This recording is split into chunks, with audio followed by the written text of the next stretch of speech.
Assalamualaikum warahmatullahi wabarakatuh. Waalaikumsalam warahmatullahi wabarakatuh. Saudara-saudara kaum muslimin rahimakumullah. Pada pertemuan kali ini kita akan membicarakan tentang neraka dan calon-calon penghuninya. Sesungguhnya kalau kita bicara tentang neraka, artinya kita bicara tentang akhirat. Dan kalau kita bicara tentang akhirat, kita bicara tentang alam gaib yang merupakan salah satu dari rukun iman yang 6, percaya kepada alam gaib. Kalau sudah bicara alam gaib, maka ini di luar batas kemampuan nilai-nilai ilmiah dan di luar batas kemampuan renungan filsafat. Ilmu pengetahuan akan buntu kalau sudah membicarakan alam gaib. Artinya kehidupan di akhirat itu tidak bisa diteliti secara ilmiah. Filsafat pun akan ngambang kalau sudah membicarakan kehidupan di alam gaib. Karena itu kalau kita kembali kepada logika, jika kita ingin mengerti tentang caranya membuat bangku, kita pergi ke tukang bangku dan bertanya kepadanya. Kita ingin mengerti cara membuat mobil, kita pergi ke tukang mobil, ke bengkel mobil dan bertanya kepada ahlinya. Pun dalam urusan alam gaib, sudah sewajarnya kita kembali kepada penjelasan dari sang pencipta alam gaib, yakni Allah subhanahu wa ta'ala. Dan melalui kitabullah Al-Quranul Karim, Allah telah menjelaskan masalah-masalah gaib berupa kehidupan di sorga dan neraka itu secara jelas dan pasti. Dengan kata lain, di dalam membicarakan tentang neraka ini, yang menjadi dasar daripada pemikiran kita adalah rasa iman kepada Allah subhanahu wa ta'ala. Karena soal neraka tidak pernah bisa dibuktikan dengan ilmu pengetahuan.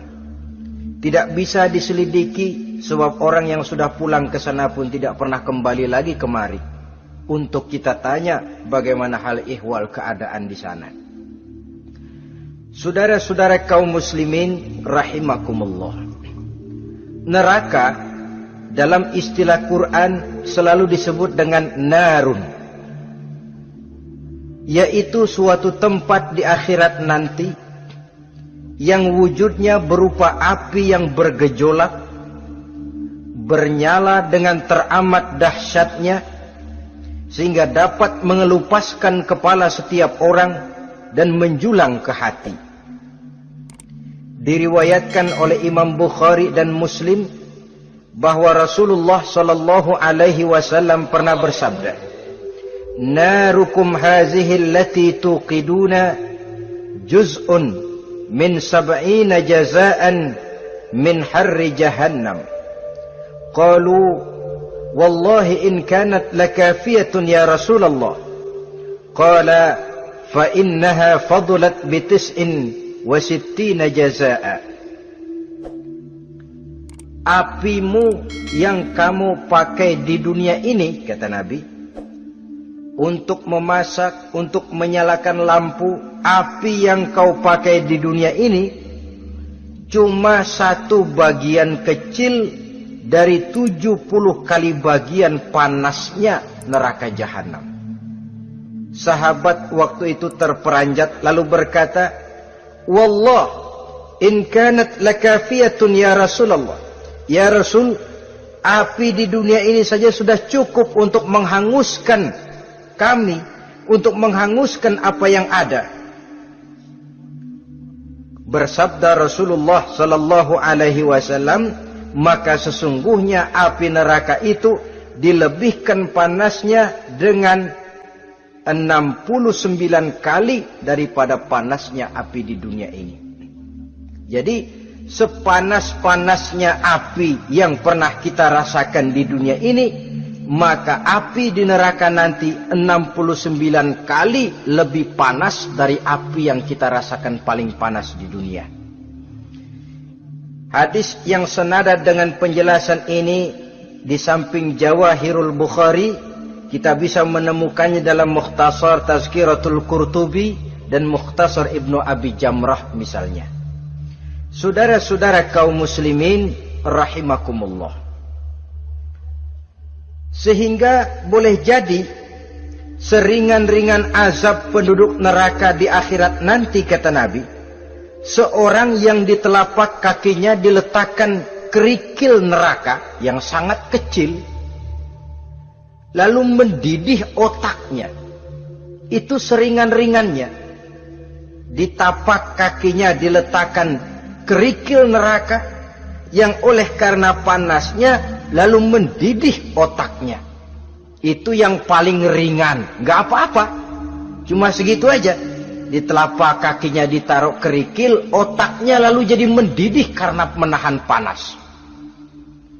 Pantas kalau suatu hari Luqmanul Hakim pernah memberikan nasihat kepada anaknya, kata beliau, "Anakku, kerjakanlah dosa seberapa kekuatanmu menanggung azab Allah, dan laksanakan ibadah seberapa hajat dan keperluanmu kepada Allah.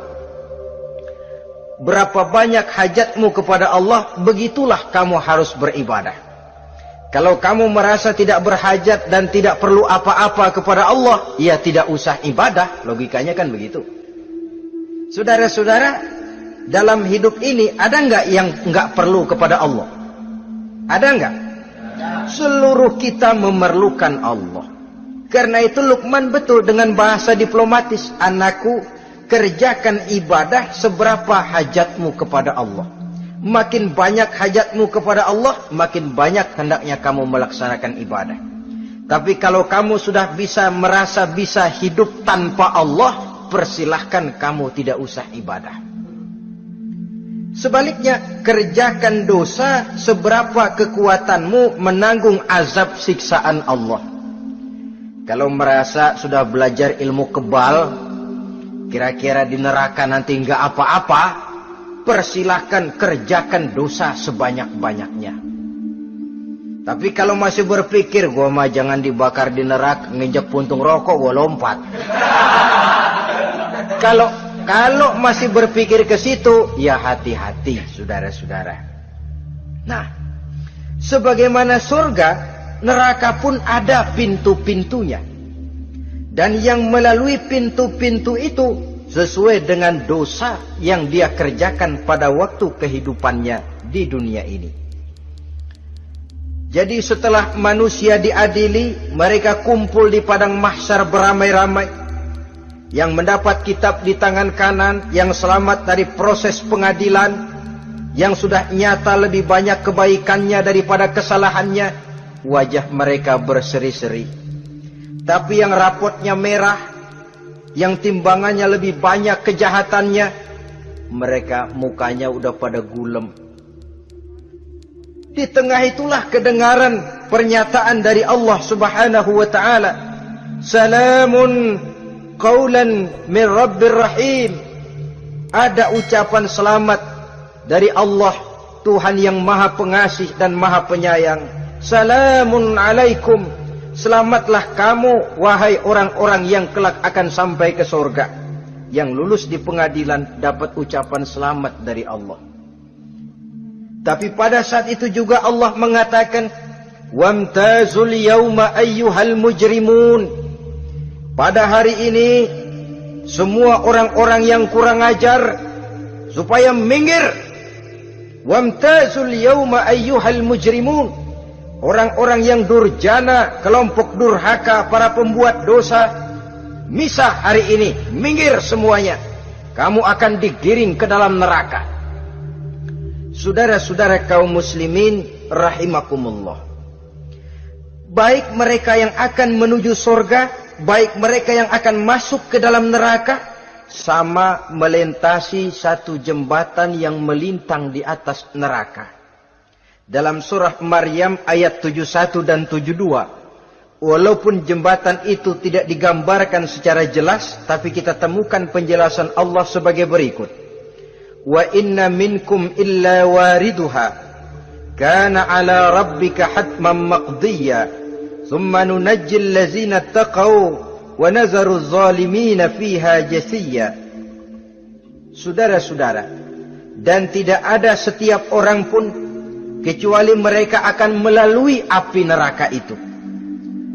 Adapun orang-orang yang bertakwa, mereka diselamatkan oleh Allah, sedangkan orang-orang yang zalim, mereka terlempar ke dalam jurang neraka. Nah, itu yang dinamakan dengan sirat. Ada memang riwayat menjelaskan bahwa sirat itu kecilnya seperti rambut dibelah 7, tajamnya lebih tajam dari mata pedang. Tapi dalam banyak hal, orang lewat di atas sirat itu bergantung kepada amalannya waktu dia hidup di dunia ini. Maka jangan heran ada orang yang lewat di atas sirat itu seperti kilat. Lep, sudah sampai di surga. Ada yang lewat di atas sirat itu seperti orang terbang. Ada yang lewat di atas sirat itu seperti orang lari. Ada yang seperti jalannya unta. Ada yang merangkak. Ada yang gelantungan. Ada yang sudah hampir sampai ke tepian sana untuk masuk ke dalam surga, terpeleset nyemplung juga ke dalam neraka. Sesuai dengan amalan pada waktu mereka hidup di kehidupan dunia yang sekarang ini. Saudara-saudara kaum muslimin rahimakumullah. Apabila orang terperosok lalu masuk ke dalam neraka, bagaimanakah ihwal keadaan di neraka? Panasnya sudah kita jelaskan tadi. 70 kali lipat dari sepanas-panasnya api di dunia ini. Lalu orang-orang yang masuk ke dalam neraka, mereka juga mendapat pakaian, makanan, minuman, perhiasan. Tapi makanannya, minumannya, perhiasannya lain dengan orang-orang yang sampai di surga. Mereka juga diberikan buah-buahan, sebab di neraka juga ada pohon. Namanya pohon zakum. Buahnya duri dari api. Dan itu yang akan jadi lalap makanannya orang-orang neraka. Di dalam surah As-Saffat ayat 64-65 Allah subhanahu wa ta'ala menjelaskan, innaha syajaratun takhruju fi aslil jahim tal'uha ka'annahu ru'usus syayatin. Sesungguhnya pohon zakum itu adalah satu pohon yang akarnya keluar dari dasar neraka, yang buahnya seperti kepala setan. Ini sudah untuk bahasa yang sangat menyeramkan ini. Pohon itu tumbuh dari dasar neraka, buahnya mirip kepala setan. Itu akan dijadikan makanannya orang-orang yang ada di dalam neraka. Perhiasannya apa? Surah Al-Insan ayat 4, inna a'tadna lil kafirina salasilan wa aghlalan wa sa'ira. Sesungguhnya kami sediakan bagi orang-orang kafir itu di dalam neraka segala macam rantai, cambuk-cambuk dan belenggu-belenggu neraka, terbuat dari api neraka, siap untuk merantai, membelenggu dan mencambuk mereka. Jadi dikasih perhiasan, lehernya dikalungin rantai, tangannya dipakein belenggu, ada cambuk-cambuk yang seluruhnya terbuat dari api neraka. Begitu mereka sampai ke pintu neraka, yang namanya malaikat Zabaniyah, penjaga neraka, udah bukan main gemesnya dah. Ya, nyambutnya nggak ada ramahnya, lain sama malaikat Ridwan, penjaga surga. Ramah, murah senyum. Begitu orang mau masuk surga, salamun alaikum tibtum fadkhuluha khalidin. Keselamatan atas kamu, sungguh kamu telah beruntung. Sekaranglah masuk kamu ke dalam surga dan kekalah tinggal selama-lamanya di sana. Ramah, murah senyum, selamat datang, selamat tiba di tempat yang penuh kenikmatan. Mari persilahkan. Ini malaikat Ridwan. Malaikat Malik, malaikat Zabaniyah lain lagi. Dia nungguin pabrik. Sadis menerima. Matanya melotot. Ini dia. Manusia-manusia kurang ajar. Yang waktu di dunia sudah datang para rasul, sudah turun agama. Sudah datang Al-Quran tapi belagak pilon. Sini loh. Nih rantai. Belenggu. Lalu dirangkeng. Dimasukkan ke dalam neraka. Na'udzubillah summa na'udzubillah. Saudara-saudara, lalu terpikir oleh kita, kalau begitu panasnya api neraka, sekali lempar orang terus mati dong. Ya enak kalau boleh begitu sih. Begitu dilempar ke neraka terus mati, enak. Ternyata tidak. Kepedihan neraka adalah kepedihan yang kekal dan terus menerus. Tidak satu saat pun orang-orang di dalam neraka pernah merasakan kesenangan. Tidak sesaat pun. Kali semenit kayak ngaso. Enggak, terus menerus berada dalam kepedihan yang tiada tara. Al-Quran menjelaskan, kullama nadijat juluduhum baddalnahum juludan ghairaha. Apabila hancur kulitnya, kami ganti dengan kulit yang baru. Supaya apa? Liyazukul azab. Biar dia rasain azab. Tuh, rasain dulu. Hancur kepalanya, buletin lagi. Hancur kulitnya, bikin lagi. Berantakan isi perutnya, disempurnakan lagi, digiling lagi. Terus menerus begitu. Tidak sedetik pun penduduk neraka itu pernah mengalami istirahat. Barangkali pakai jam istirahat lumayan. Ini enggak ada. Ada bel, kleneng, istirahat, azab dicabut. Tidak. Terus menerus dan selalu begitu. Satu detik saja pun mereka tidak pernah istirahat dari siksaan dan azab yang mereka terima. Saudara-saudara kaum muslimin rahimakumullah. Lalu bagaimana keadaan mereka? Ada orang-orang di dalam neraka itu yang dikenakan pakaian dari api neraka. Luar biasa. Dikasih pakaian dinas dari api. Kemudian kepalanya dituangi air yang sedang mendidih. Yang dengan tuangan air itu dihancur luluhkan segala isi perutnya dan kulit-kulitnya. Setelah itu mereka dicambuk dengan cambuk-cambuk dari besi. Apabila mereka hendak keluar dari neraka, mereka dicampakkan kembali ke dalamnya. Dan dikatakan kepada mereka, rasakan siksaan yang membakar ini. Dalam surah Al-Hajj ayat 19 sampai 22, kita bisa simak firman Allah Subhanahu wa taala.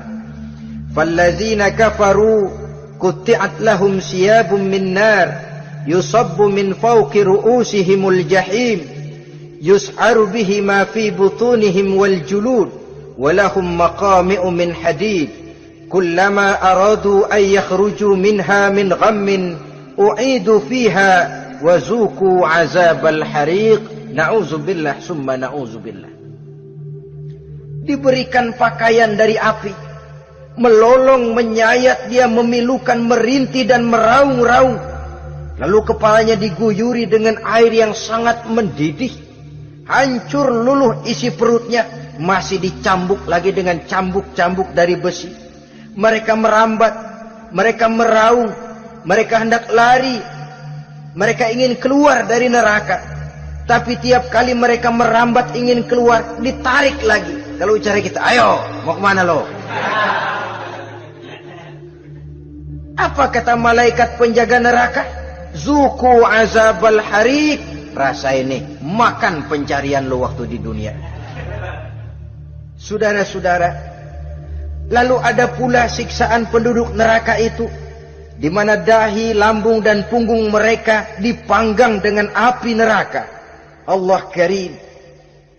Kita di dunia ini tertusuk paku saja waktu berjalan sudah bukan main pedihnya. Tertusuk duri saja sudah bukan main pedihnya. Ini punggungnya, lambungnya macam disate, dipanggang dari api neraka. Dalam At-Taubah ayat 35 kita temukan firman Allah, fi nari jahannama fatuqwa biha hibahuhum wa junubuhum wa zuhuruhum, na'udzubillah summa na'udzubillah. Kemudian ada pula penduduk neraka itu yang disiksa, lehernya diikat dengan rantai. Mereka spontan diseret-seret dengan sekeras-kerasnya dan dilemparkan ke dalam lautan air yang sedang mendidih. Kemudian mereka dibakar dalam api yang bergejolak dan menyala-nyala. Pada surah Al-Mu'min ayat 71 dan 72 Allah Subhanahu wa taala menjelaskan, izil aghlalu fi a'nakihim wassalasil yushabuna fil hamim summa fin nari yusjarun. Ketika belenggu dan rantai dipasang di leher mereka supaya mereka diseret ke dalam air yang sangat panas, kemudian mereka dibakar dalam api. Ada lagi penduduk neraka yang dipegang jambulnya lalu diseret ke tengah-tengah neraka, kemudian kepalanya digerujuki dengan air yang mendidih seperti yang dijelaskan dalam surah Ad-Dukhan ayat 47 dan 49. Pendeknya, azab dan siksaan neraka itu sesuailah dengan amalan dosa yang dikerjakan manusia pada waktu kehidupan di dunia ini.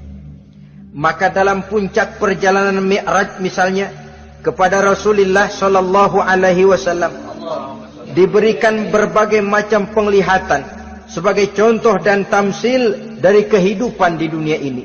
Sejak dari penglihatan di jalan sampai kepada penglihatan surga dengan segala kenikmatannya dan neraka dengan seluruh azabnya, seluruhnya merupakan contoh teladan. Misalnya dalam perjalanan ketika hendak Mi'raj itu, sebelum berangkat Rasul disodorkan 2 minuman. Segelas berisi arak, segelas lagi berisi susu. Kata malaikat Jibril, ambillah salah satu minuman itu ya Muhammad. Lalu Rasul dengan tidak ragu-ragu, mantap betul beliau mengambil gelas yang berisi susu. Lalu beliau minum.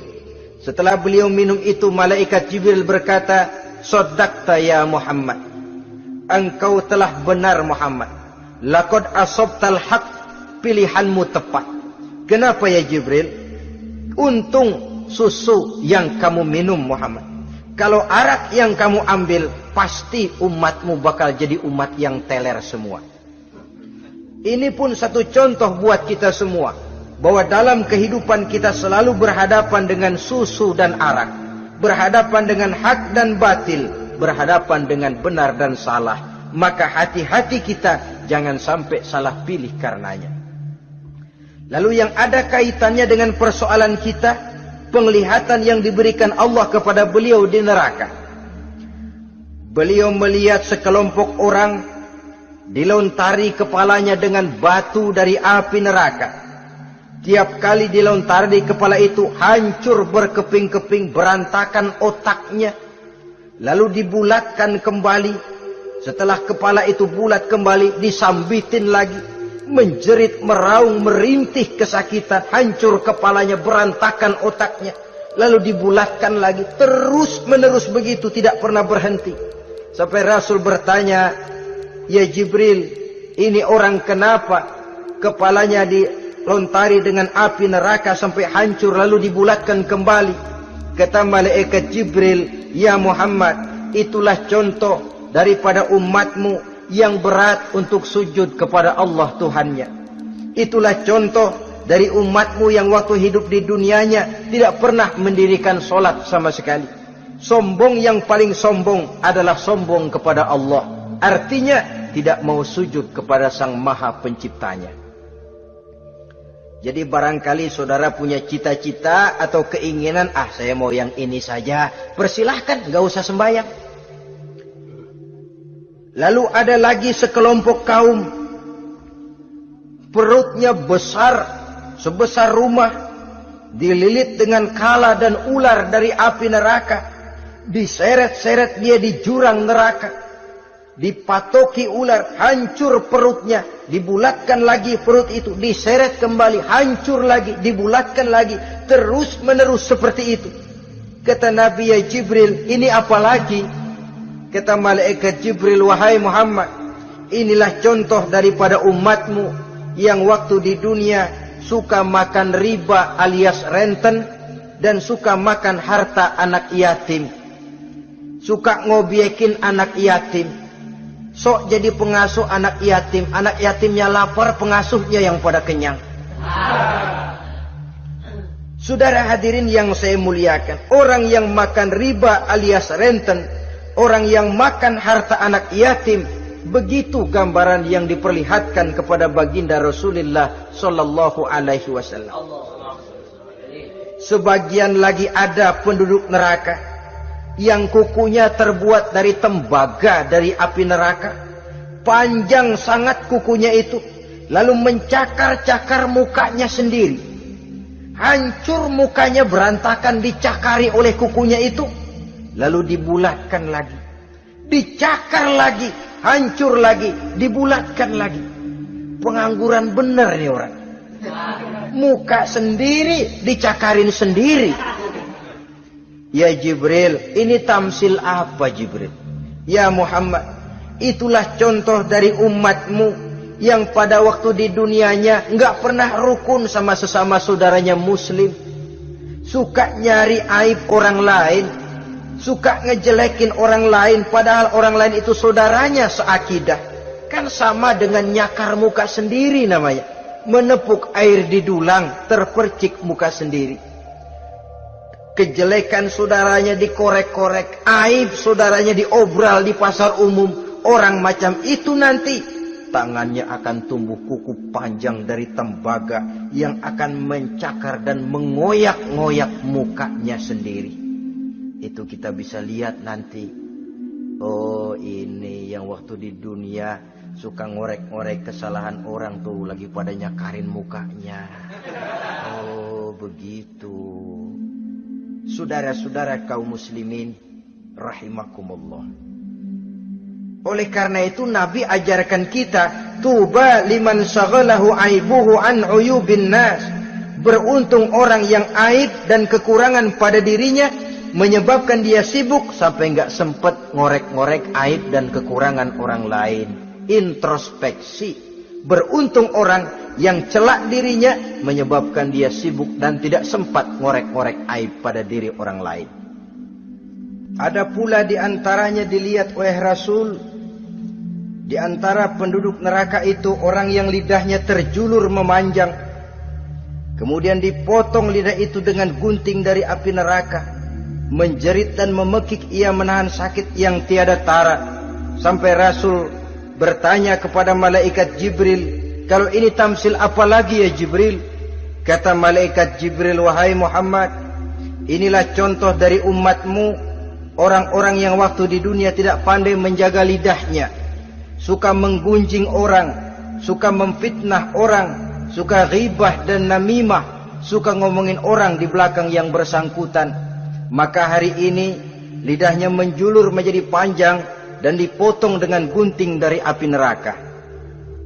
Lalu Rasul juga melihat sekelompok orang perempuan tergantung rambutnya dari gantungan api neraka,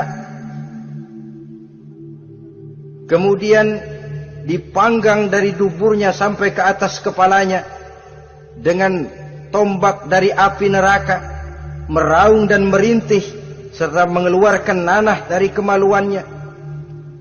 Rasul bertanya, ini apa lagi ya Jibril? Kata malaikat Jibril, inilah perempuan yang waktu di dunia tidak pandai menjaga kehormatan dirinya, ahli zina dan tukang umbar. Saudara-saudara kaum muslimin rahimakumullah, banyak lagi tamsil-tamsil yang dicontohkan dalam puncak perjalanan Mi'raj yang seluruhnya merupakan peringatan bagi kita umat Rasulullah sallallahu alaihi wasallam.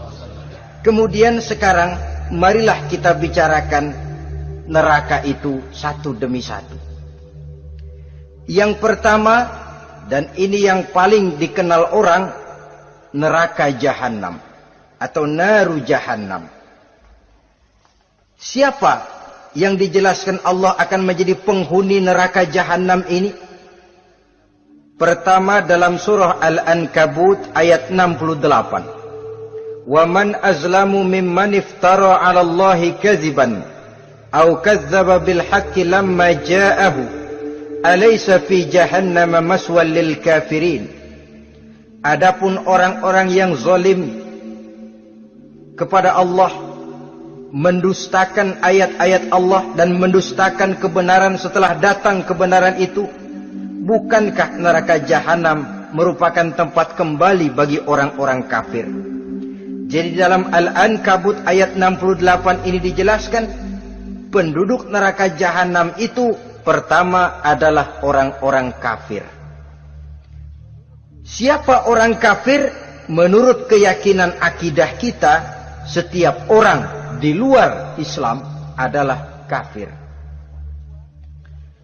Kemudian yang kedua dalam surah Al-Hijr ayat 42 dan 43, penduduk neraka Jahannam itu, inna ibadi laisa laka alaihim sultanun illa man ittaba'aka minal ghawin wa inna jahannama lamau'iduhum ajma'in.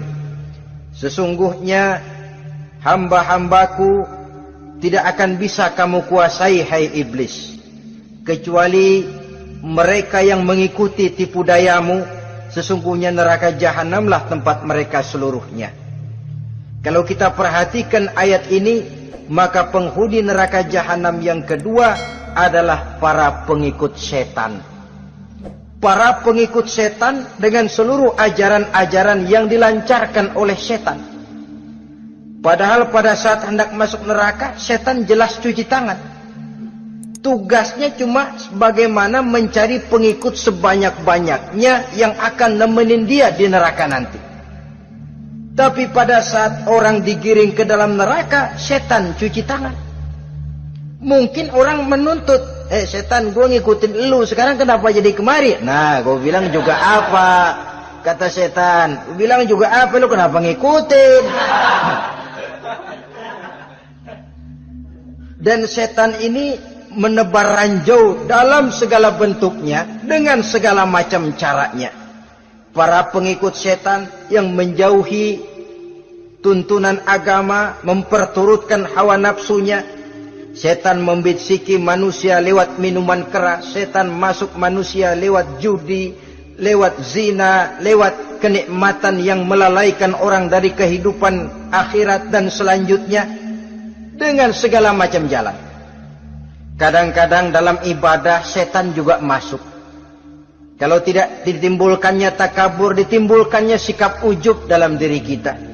Timbul rasa diri lebih benar dari orang lain, dan ini jelek. Timbul rasa nganggap enteng orang lain, itu kan ujub, nggak dikelihatannya orang, cuma hatinya aja ngomong sendirian. Kalau gue lihat di kampung ini nggak ada yang kayak gue. Bayangnya kayak ibadahnya kayak udah aing pang paling nak yo di dia. Itu juga bisikan iblis, dan dia tidak segan-segan mengaku jadi Tuhan iblis itu. Dan ini diceritakan dalam kehidupan Sayyidus Syekh Abdul Qadir Jailani. Ketika beliau sedang ibadah di mihrab dalam masjid, datang seberkas sinar. Sinar itu ngomong, ya Abdul Qadir ana rabbuk. Hai Abdul Qadir, aku Tuhanmu, kata cahaya tadi. Sudah cukup kamu ibadah Abdul Qadir. Sembayangmu udah banyak, puasamu udah banyak, jihadmu cukup. Maka mulai sekarang berhenti dah ibadah. Aku bolehkan kepada kamu segala yang dilarang. Cuma yang didatangi Syekh Abdul Qadir. Sehingga mendengar cahaya tadi ngomong begitu, beliau ambil kasut sendal, disambitnya cahaya tadi, izhab ya la'in. Pergi laknat terkutuk iblis kamu. Masa saya disuruh berhenti sembahyang karena hati saya sudah baik? Kalau hati sudah baik lalu boleh berhenti sembahyang, mestinya yang paling dulu berhenti sembahyang Nabi Muhammad, sebab beliau orangnya paling baik. Tapi Nabi hatinya baik, sholat jalan terus, hukum halal haram berlaku. Ini kadang-kadang orang sekarang baru ibadah dikit banget merasa dapat bisikan katanya, wangsit. Ya berhenti sembahyang madep ngulon, madep ngodik sembahyang. Bikin ajaran yang aneh-aneh. Nah kalau satu orang boleh dapat wangsit, saya juga boleh dong ngomong dapat wangsit. Saya juga boleh dong mendirikan aliran kepercayaan. Saya ngilang dulu dari kampung saya kira-kira 3 tahun. Saya nyepi di kaki Gunung Salak, pulang piara jenggot, pakai belangkon. Di depan nama saya pakai embel-embel mbah. Saya ngaku dapat wangsit di Gunung Ano, mewahyukan kepada saya ano. Saya cari murid yang fanatik. Saudara-saudara kaum muslimin rahimakumullah, setan membisiki manusia hatta kita sedang ibadah sekalipun dibisikinya. Caranya, mula-mula dia bisikin, lu sembahyang buru-buru dah. Buru-buru udah. Akhirnya apa? Rukuk kita nggak sempurna, sujud kita nggak lengkap, tumakninah kita kurang, bacaan kita tajwidnya nggak kena. Kalau itu bisa kita atasin, kita sembahyang sebagaimana yang seharusnya, dia bisiki lewat jalan lain lagi. Suruhnya yang pendek-pendek aja dah. Atau habis sembahyang udah sigrah, udah jangan pakai wirid, jangan pakai zikir. Dengan segala macam jalan dibisikinya was-was ke dalam diri kita. Sehingga ada satu riwayat walaupun dhaif, tapi ini baik untuk dijadikan pelajaran. Konon iblis itu kalau subuh keliling dia, bawa kulit kambing, jarum, sama tepung. Ditanya orang, iblis ini buat apa? Oh, kulit kambing. Gunanya tahu nggak?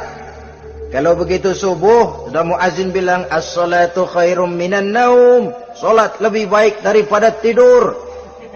Maka ini kulit kambing mulai aku hamparkan buat hamba-hamba Muhammad.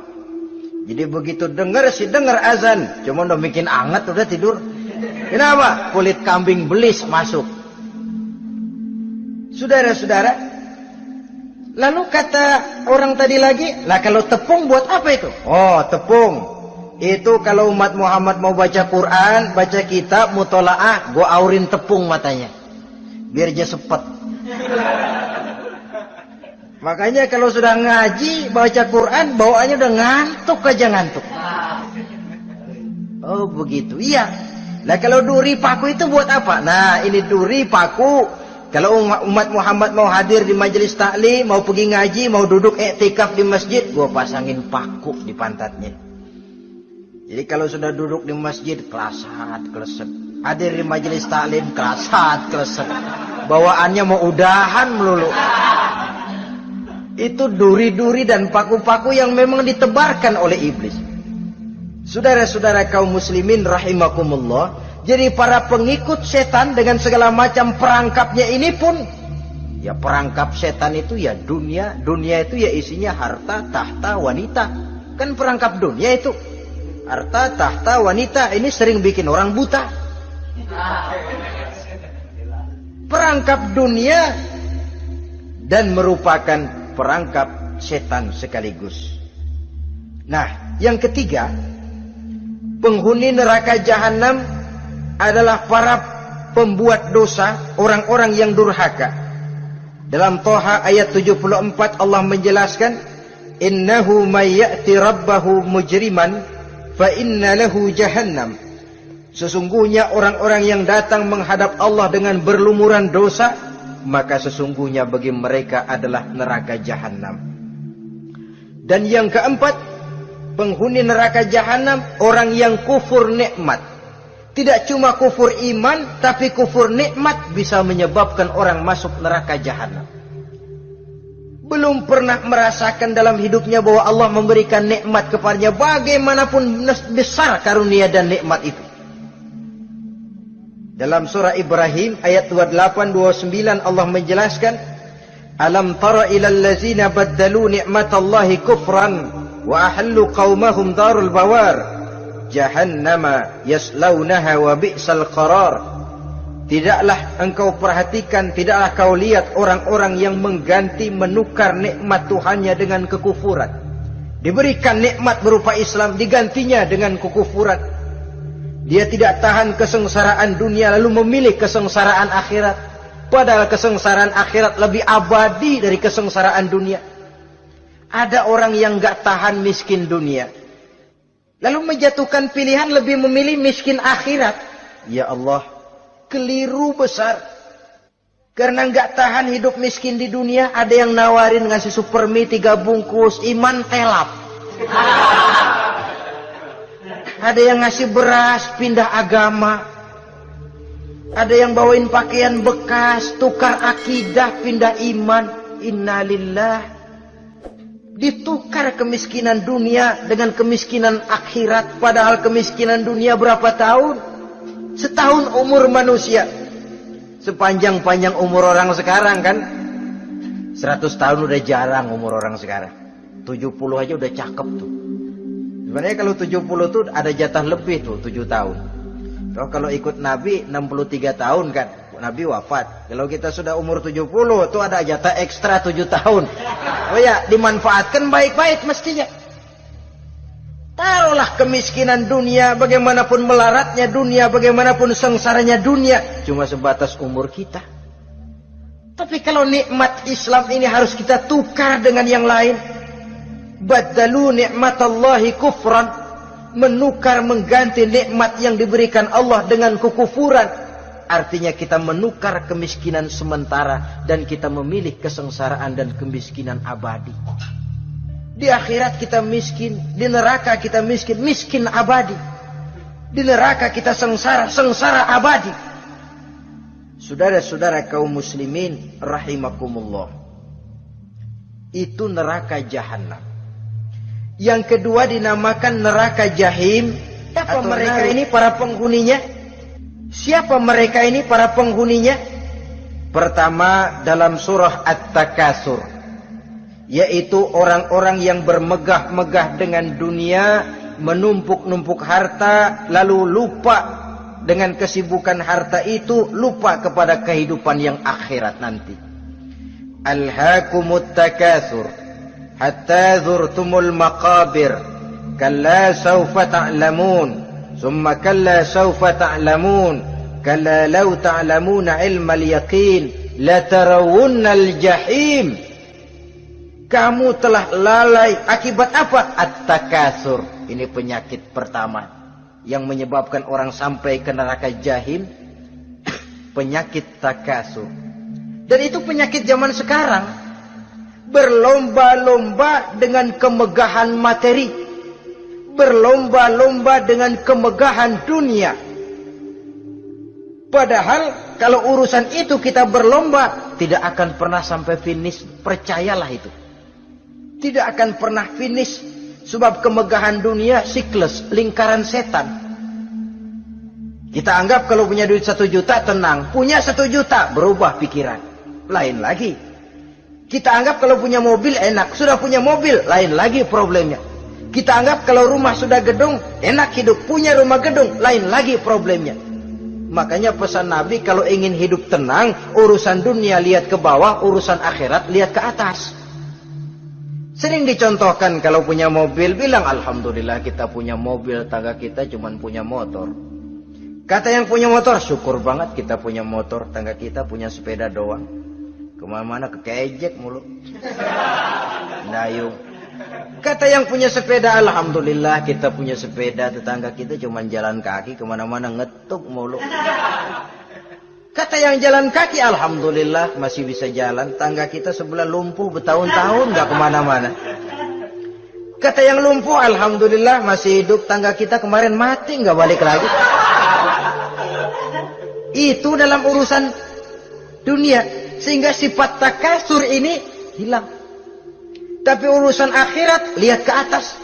Kalau dia begitu sibuknya bisa jaga sholat, kenapa saya tidak? Kalau dia hidupnya sederhana, rajin sedekah, kenapa saya yang lebih kok enggak sanggup? Kalau dia bisa baca Quran, kenapa saya enggak? Lalu timbul gairah ingin mencontoh. Mencontoh orang dalam urusan ibadah, menimbulkan ketenangan jiwa. Dan itu ada garis finishnya. Tapi kalau yang lumpuh lihat yang bisa jalan lihat yang naik sepeda, yang sepeda punya lihat motor, sudah punya motor lihat mobil, lihat pesawat terbang, pesawat lihat kereta api. Kapanlah awak nih mau bersyukur? Yang ada kurang saja, padahal nikmat itu tidak pernah berhenti. Bukan dilarang orang kaya, tetapi perlombaan memperkaya diri itu yang dilarang.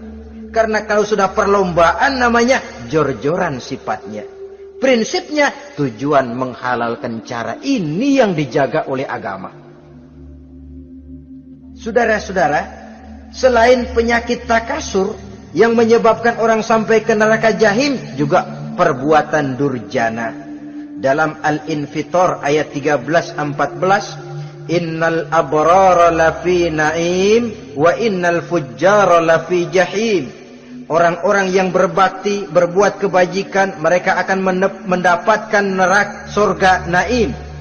Tetapi orang-orang yang fujar, durjana, kurang ajar, durhaka, lafi jahim, mereka akan mendapatkan neraka jahim.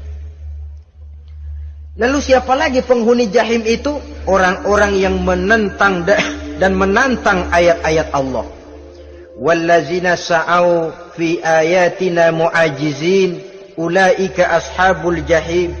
Dan orang-orang yang berusaha menantang ayat-ayat Allah sehingga melemahkan orang-orang yang mau mengikuti rasul-rasul Allah, menantang ayat Allah dan membuat lemah orang yang mengikuti rasul, melemahkan semangat orang yang mau mengikuti khitah dan perjalanan rasul.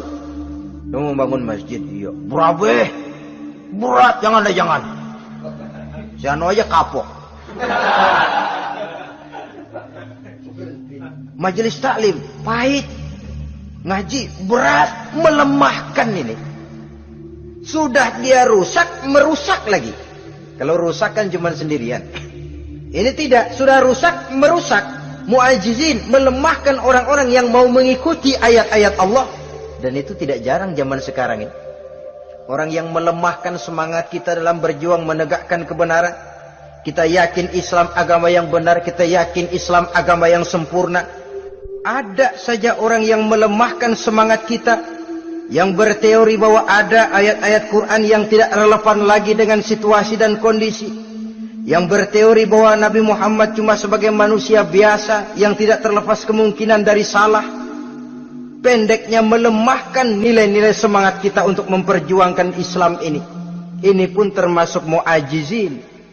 Mereka akan menemukan nanti di akhirat kapling di dalam neraka yang dinamakan neraka jahim.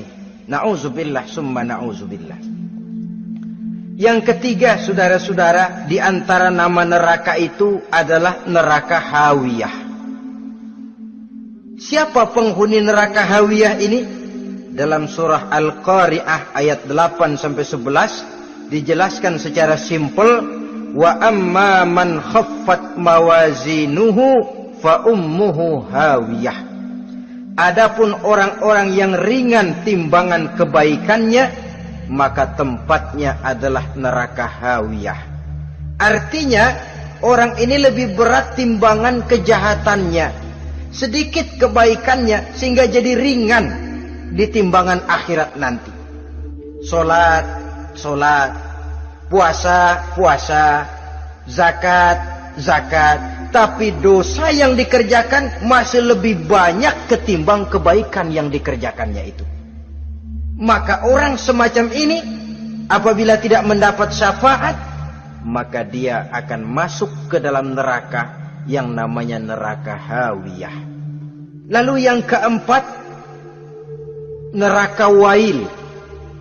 Dalam surah Al-Ma'un ayat 1-7, garis besarnya yang mendapat neraka wail adalah para pendusta agama. Siapa sih pendusta agama itu? Ara'aital ladzi yukazzibu biddin. Tidakkah kamu lihat siapa orang-orang yang mendustakan agama?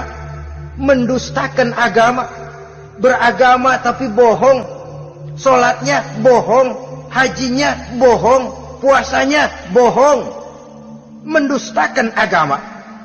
Siapa mereka? Fazalikal ladzi yad'ul yatim. Pertama, orang yang suka menghardik anak yatim.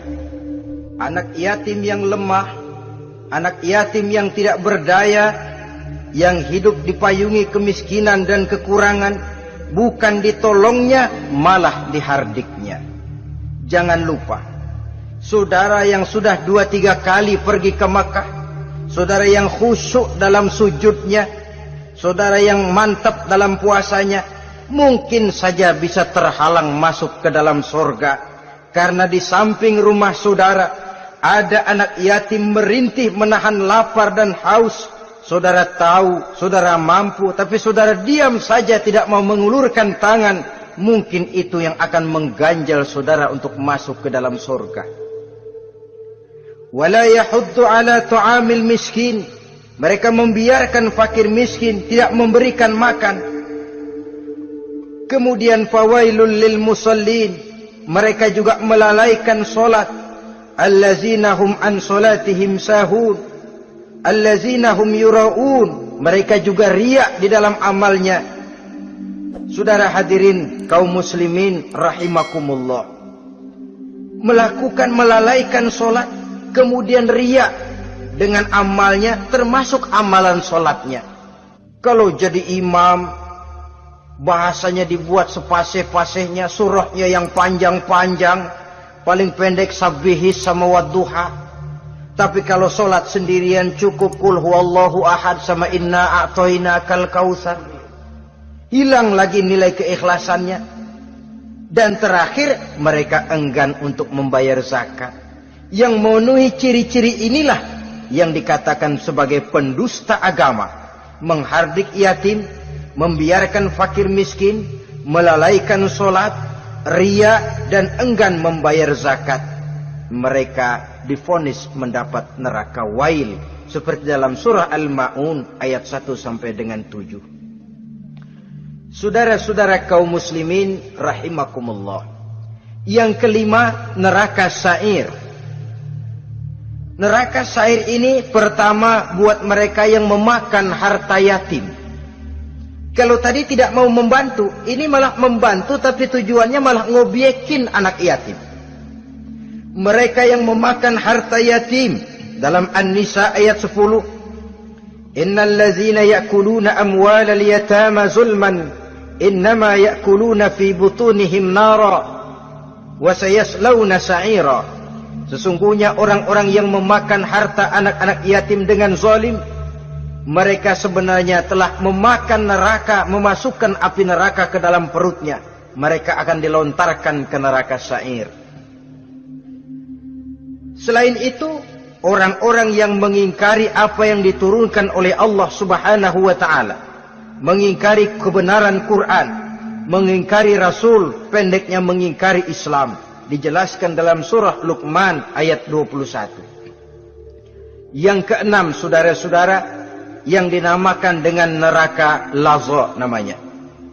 Pertama, untuk pembangkang dan orang yang menjauhi agama. Yang kedua, orang yang berpaling dari kebenaran. Dan yang ketiga, orang yang suka menumpuk-numpuk harta dan menyimpannya, tidak mau membayar zakat, infak, apalagi sedekah. Ini kita temukan penjelasannya dalam surah Al-Ma'arij ayat 15 dan 17. Yang ketujuh dinamakan neraka Sakor. Siapa penghuni neraka Sakor ini? Pertama, orang yang tidak pernah sholat. Yang kedua, tidak pernah memberi makan orang-orang miskin. Yang ketiga, ahli membicarakan yang batil. Strategis betul dia, ulung kalau sudah mengatur kebatilan. Kemudian yang keempat, orang yang mendustakan hari akhir.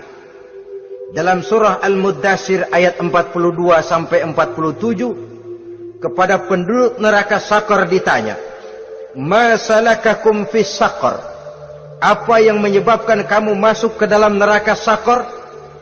Qalu lam naku minal musallin wa la naku nut'imal masakin wa kunna nakhudu ma'al khaidin wa kunna nukadzibu yaumaddin. Mereka menjawab, kami di dunia tidak pernah sholat, tidak pernah memberi makan fakir dan miskin. Kami selalu berkumpul dengan orang-orang yang batil dan membicarakan kebatilan, dan kami mendustakan adanya hari akhir. Yang kedelapan, yang terakhir adalah neraka Khutamah. Ini diperuntukkan bagi para pengumpat, pencela, para penghina orang lain, mencari aib saudaranya, kemudian juga mereka menumpuk, menghitung-hitung harta, lalu kikir dan bakhil dengan hartanya itu. Dalam surah Al-Hujurat ayat 11-12, kemudian surah Al-Humazah ayat 1 sampai dengan 7, kita temukan penjelasan itu. Pada akhirnya saudara-saudara, kalau penduduk surga mereka kekal di dalamnya, maka penduduk neraka ini ada dua macam. Ada penduduk musiman, ada penduduk permanen. Kalau yang namanya penduduk permanen itu sudah punya paspor KTP itu. Memang penduduk permanen itu mereka yang kekal selama-lamanya di dalam neraka. Mereka lah orang-orang musyrik dan orang-orang kafir, termasuk orang-orang munafik. Bahkan lebih dahsyat lagi yang namanya munafik. Kata Allah, innal munafiqin fid darkil asfal minan nar. Orang munafik itu berada di dasar jurang neraka yang paling bawah, keraknya neraka. Saudara-saudara, adapun penduduk yang semi permanen, ia masuk neraka buat sementara saja, sekedar dengan dosa-dosa yang dikerjakannya. Mereka adalah orang-orang mukmin yang asli, orang-orang Islam yang waktu di dunianya berbuat dosa. Mereka masuk ke dalam neraka, menerima azab sesuai dengan dosa yang dikerjakannya. Setelah itu mereka akan diangkat dari surga untuk ditempatkan di dalam. Mereka akan diangkat dari neraka untuk ditempatkan di dalam surganya Allah Subhanahu wa ta'ala.